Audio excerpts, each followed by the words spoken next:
Xi Jinping doesn't get a lot of the credit that he deserves for Right. his carrying out this amazing project. The One Belt One Road initiative. I mean, I was reading part of his speech, and I believe it was in Kazakhstan or Uzbekistan in 2012 or 2013 when he was first really initiating this project. And it's really beautiful because he uses very Marxist terminology. One of the, and this is again from The Governance of China. I highly recommend folks read that book because a lot of times in the racist imperialist media, we never hear from Chinese people themselves talk about their own revolution and progress, and that's part of the media war against China.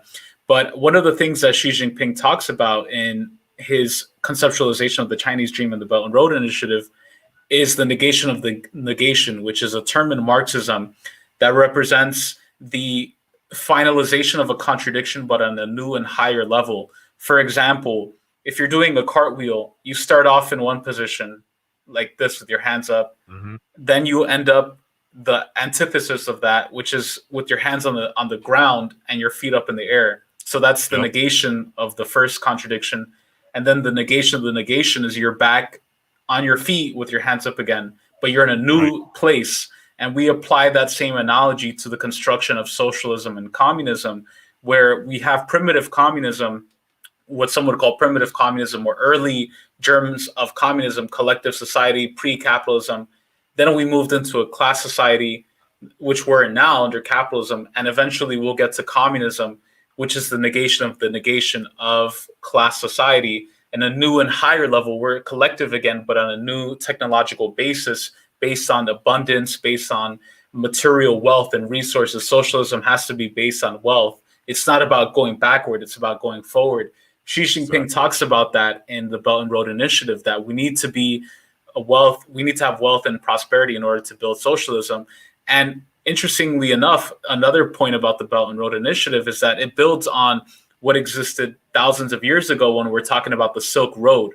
That's why one of the other terms that's used is the New Silk Road, because back in the day, hundreds of years ago, during the Middle Ages, when Europe was on the decline and China was on the rise, we had the Silk Road that went from China connecting all the way to Europe.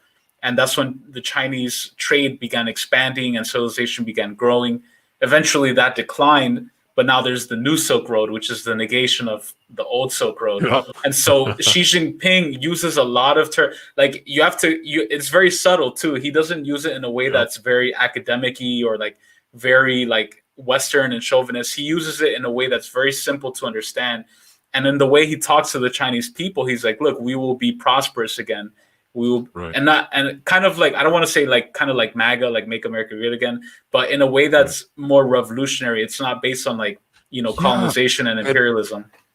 I really do want to touch on that too. I'm glad you started to notice this as well, because when I was doing, when we were doing our China 2050 and really starting to study the terms, it wasn't just slogans. Xi Jinping is not just using slogans to kind of describe what they're doing. They're scientific. Even the term socialism with Chinese characteristics has a huge history of understanding what, this is still socialism, but why Chinese characteristics is important in understanding the entire system. We can't just, socialism with Chinese characteristics is socialism in China.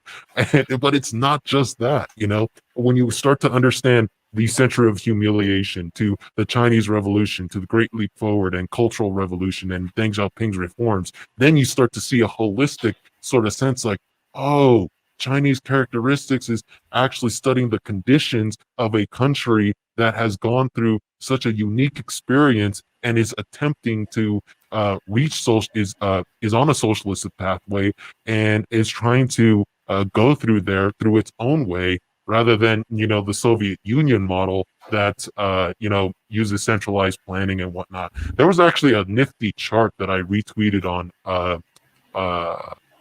explaining this. I'll try to send it to you. Maybe you can put it up. I could pull it up. Yeah. You have the modern capitalism, primary stage of socialism, and you see, the system of property rights, and it has, various forms, system of distribution. Right now, China is a market-based distribution according to the labor. and according to labor, which is different from modern capitalism, which is according to capital. And we see that not only from businesses trying to delegate, what's most profitable for them, but we're also seeing that in the imperialist stage with the excess capital going abroad. And then we're seeing the system of regulation, state-directed market economy. Obviously, this isn't pure capitalist as libertarians would love to have. There is some governments that are trying to regulate it, but in a sense that benefits the capitalists, not in the sense that it benefits the people. In China, state-dominated market economy, the state is in control.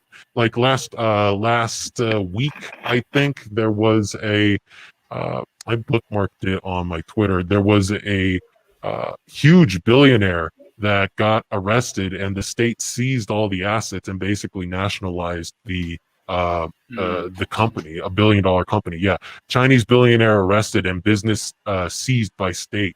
I'll also send that too. But for the most part, this is what it means by state-dominated market economy. Nobody's above the state. Nobody is above the Politburo or the CPC.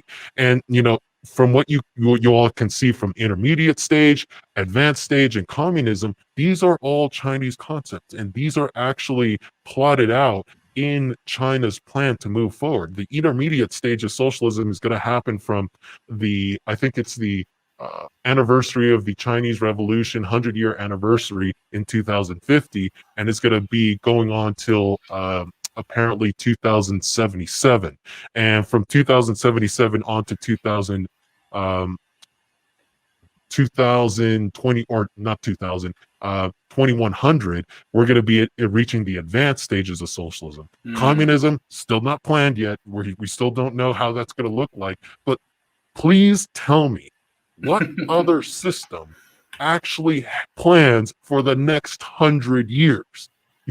What system plan? I mean, it's so scientific. This isn't just hoopla. This is actually happening now. And that's the beautiful eloquence of what China is doing and why it's so important. How, even though they're not following the Soviet Union model, they are actually still planning their economy and planning their society in a very intricate and involved way.